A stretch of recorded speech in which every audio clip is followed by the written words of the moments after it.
যারা বাংলাদেশে আসিলেন বিদেশে আসতেছেন, বিদেশে যে কোনো কান্ট্রির কথা বলতেছি, বাংলাদেশে বসে তো অবশ্যই বিভিন্ন রকমের ফল খাইছেন, আপেল, আঙ্গুর, বেদানা, ড্রাগন, বিভিন্ন রকমের ফল খাইছেন।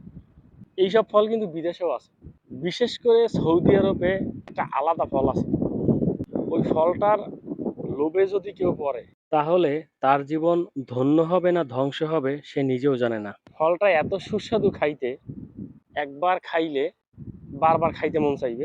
ফলটা যারা খাইছে তাদের মুখের কথা, আমি কিন্তু ভাই খাই নাই, আমারে আবার কেউ উল্টাপাল্টা কথা বললেন না। আর ওই ফলের লোভে যারা পড়বে, ফল খাইয়া স্বাদ পাওয়ার পর যারা লোভে পড়বে, তারা সারা জীবন যদি বিদেশ করে, বিশেষ করে সৌদি আরবে সারা জীবনও থাকে, পকেটে টাকা রাখতে পারবে না। ফলটার নামটা এখন আমি বলি নাই, যারা সৌদি আরব করতেছে তারা এই ফলটার নাম সম্পর্কে ভালোই জানে। তারপর আমি ফলটার নামটা আপনাদেরকে বলতেছি।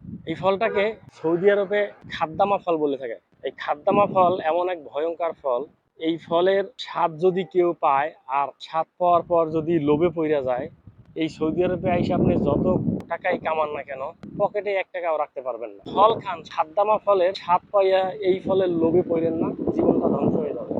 কথাটা ভালো লাগলে অবশ্যই মানার চেষ্টা করবেন, আর ভালো না লাগলে মানার দরকার নাই। সবাই ভালো থাকবেন। আল্লাহ হাফেজ।